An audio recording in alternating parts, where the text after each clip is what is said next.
Olá pessoal, tudo tranquilo com vocês? Pessoal, vamos dar sequência ao nosso conjunto de videoaulas aqui. Hoje nós iremos implementar o update, que seria a alteração do nosso funcionário utilizando os recursos do framework, certo? Vamos começar aqui então. Pessoal, aqui para a gente trabalhar com alteração utilizando o framework é o seguinte, nós temos que adicionar dois botões aqui de edit, de edição, que serão usados durante essas alterações, certo? Primeiro botão é esse Edit Button aqui, ó. Esse cara aqui. O segundo botão é esse Edit Lot Button aqui. Esse primeiro cara aqui é o seguinte, pessoal. Quando a gente clicar nesse botão aqui, o framework vai liberar para a gente a nossa tabela, a nossa grid, para a gente poder alterar as informações e depois a gente clicar no botão de Save, que automaticamente vai chamar o método de Update Records lá do controle da grid, que depois, consequentemente a isso, vai chamar o nosso Update Record do DAO e vai alterar as informações para a gente, certo? Esse segundo botão aqui, ele funciona como uma alteração em lote, ou seja, eu posso selecionar mais de uma linha na minha tabela. Quando eu clicar nesse botão, vai abrir uma caixinha para mim informar os campos que eu desejo alterar e, consequentemente a isso, quando eu clicar no botão de salvar, ele vai alterar todas essas linhas de forma automática, todas as linhas selecionadas de forma automática, certo, pessoal? Ou seja, já adicionei os meus botões aqui, de alteração normal e alteração em lote, e vou vincular esses botões na grid agora, certo? Eu tenho o primeiro aqui, Edit Button,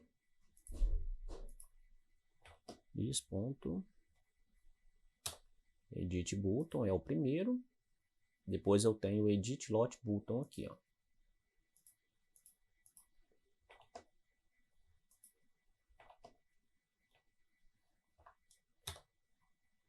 Prontinho. Pessoal, é só isso que eu tenho que fazer no nosso caso aqui, na nossa tabela, certo? Beleza, pessoal. Então vamos para o controle da nossa grid aqui. No controle da nossa grid aqui, pessoal, nós temos que implementar o método de Update Record, que fica aqui no controle do framework aqui, ó, no controle da grid aqui, que é isso aqui, ó, Update Record aqui, ó. Vamos copiar esse cara aqui, vamos vir aqui no nosso controle, vou colar ele aqui, abaixo do Insert Record, sobrescrever aqui, e aqui, pessoal, a gente vai fazer que nem a gente fez no caso do Insert aqui, ó, vamos dar um return aqui logo, this ponto, funcionário DAO, vamos dar o nome dele aqui, mesmo nome do método aqui.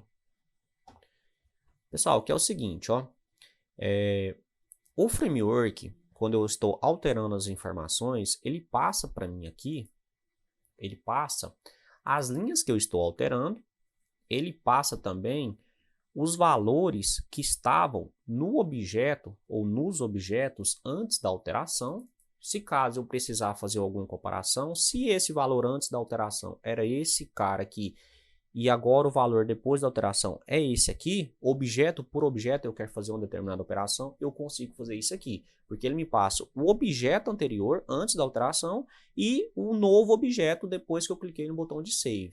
O novo objeto que eu falo, a lista dos novos objetos, certo? Eu tenho a lista dos objetos antigos e a lista dos novos objetos aqui.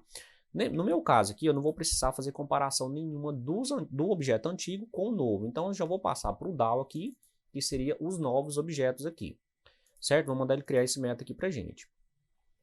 Perfeito, pessoal. No controle é só isso aqui que a gente tem que fazer, implementar esse método aqui, certo? E estou passando para o DAO, para mim poder utilizar a lista de dados, estou passando para o DAO a lista dos novos objetos aqui, que seriam esses caras aqui, certo?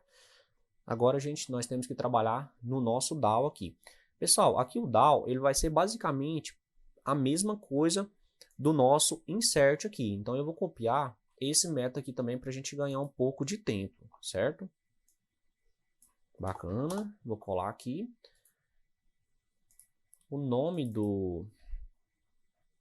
da lista aqui mudou, é esse cara aqui, Persistence Object aqui. Substituir aqui também e aqui também. E já vou fazer um cache aqui também, ó, da lista aqui, na assinatura do método. Vou copiar esse cara aqui também.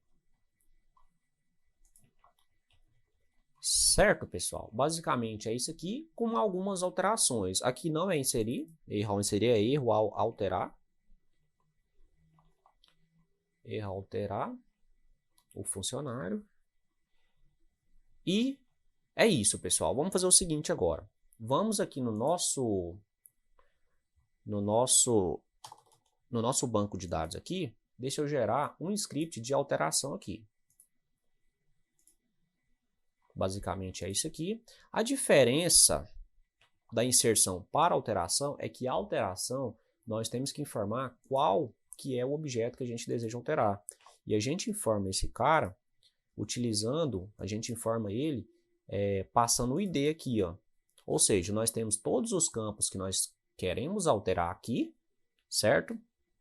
E nós temos que informar para o select aqui, para o update aqui, qual que é o objeto que nós gostaríamos de alterar. No nosso caso aqui, a gente utiliza o ID como comparação, certo? Deixa eu só organizar esse script aqui.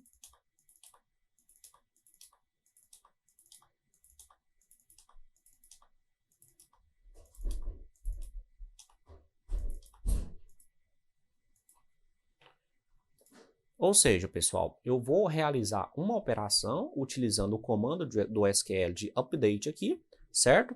Vou organizar os meus parâmetros de alteração aqui e a condição que eu tenho para alterar é o seguinte: altera para mim essas informações aqui, aonde que for o ID que eu passar aqui no final, como comparação. Certo, pessoal? Aí a diferença aqui também, basicamente aqui, esses campos aqui são os mesmos. Percebe-se aqui que eu tenho 13 campos. Deixa eu ver aqui também. 13 também certinho. E a diferença aqui, pessoal, é que aqui agora eu vou passar ps.setInt. No campo 14 aqui, no parâmetro 14, eu vou passar vo.getID aqui. Certo? Pessoal, é isso. O update aqui é isso. Ou seja, nós temos o nosso método aqui, que tem um comando de SQL aqui de alteração. Eu organizei as informações aqui que eu desejo alterar. A gente copiou essas informações do nosso caso, do nosso insert, que já estava pronto ali, certo? A gente já trabalhou com esses dados na aula anterior. Coloquei somente o último parâmetro aqui, que é justamente o parâmetro que eu tenho que utilizar como comparação de alteração dos nossos dados, certo? E no final aqui eu retorno os valores alterados. Certo, pessoal? Vamos testar esse nosso método de alteração aqui então. Vamos vir na nossa grid aqui, vamos executar. Ou seja, eu vou clicar nesse cara aqui, ó. Esse cara aqui, eu vou alterar ele, Leonel de Souza. Vou colocar o nome aqui. E vou clicar no botão de salvar. Ou seja, pessoal, não deu nenhum erro aqui durante a nossa alteração. Deixa eu atualizar as informações. Certinho, alterou certinho o usuário aqui. Vamos dar só uma olhadinha aqui no banco de dados aqui. Para a gente ter mais garantia ainda de que alterou. Ou seja, está aqui, pessoal. O usuário está alterado aqui. E eu posso também alterar mais de um usuário de uma vez só. Eu vou alterar o valor do salário desse cara aqui para R$500. Desse aqui também eu vou alterar para R$500. Ou seja, pessoal, no meu caso aqui, ele alterou o valor do salário do Leonel de Souza aqui e do Marcos aqui para R$500. Deixa eu atualizar aqui. Deixa eu ver aqui no banco de dados. Tá aqui. Ou seja, certinho. Pessoal, agora é o seguinte, nós iremos utilizar esse recurso de alteração em lote aqui, certo? Esse recurso de alteração em lote aqui, quando eu clicar aqui, ele vai abrir essa telinha para mim, certo? A diferença dele é que eu posso alterar mais de uma informação de uma vez só. Só que ele não está deixando aqui, porque eu tenho que alterar um detalhezinho na minha grid aqui. Vamos alterar aqui para a gente ver. Deixa eu voltar aqui, voltar na grid aqui, ó. É aqui, pessoal, é esse modo de seleção aqui, eu tenho que alterar esse cara aqui para 1. Só que no meu caso aqui, eu vou usar uma constante aqui, que basicamente é o seguinte, é list select, aqui, ó, modo de seleção de lista, certo? Basicamente eu vou utilizar esse cara aqui, que já é uma constante, que é multi-seleção aqui, ó. Basicamente é isso aqui, ó. Múltiplo intervalo seleção, ou seja, eu posso selecionar mais de um intervalo na minha tabela, certo? Deixa eu executar aqui novamente. Ah, tá, pessoal, eu tenho que importar aquela constante ali. Deixa eu só importar aqui, bacana. Deixa eu salvar e executar novamente. Ou seja, pessoal, antes não estava deixando eu selecionar mais de uma linha, agora já está deixando. E eu posso dar um Ctrl+A também, que ele seleciona todas as linhas, certo? Ou seja, pessoal, eu vou dar um Ctrl+A aqui para selecionar tudo e vou utilizar o lápis aqui, ó. O lápis de alteração inload. Vou clicar nele aqui e vou alterar o salário, pessoal, de todo mundo aqui para 1.500, certo? Alteração realizada com sucesso, deixa eu salvar aqui. Deixa eu atualizar aqui, ou seja, pessoal, os salários de todos foram alterados. Deixa eu dar uma olhadinha aqui no banco de dados, só para a gente ter certeza. R$1.500. Certo, pessoal? Bacana, né? Ou seja, eu posso selecionar só alguns funcionários aqui também e clicar no lápis aqui também, alterar, sei lá, o bairro, o complemento, o número, não faz muito sentido, mas no nosso caso aqui faz mais sentido a gente alterar, por exemplo, o salário mesmo. A gente seleciona um intervalo de funcionário, alguns funcionários de uma vez só, e altera o salário deles de uma vez só. No meu caso aqui eu vou voltar para R$1.000 esses funcionários aqui. Certo, pessoal? Aí ficou esses 3 funcionários aqui com esse valor de salário e esses outros aqui com esse outro valor de salário aqui. Certo, pessoal? Basicamente, era isso que eu tinha para passar para vocês nessa videoaula. Muito obrigado a todos, pessoal.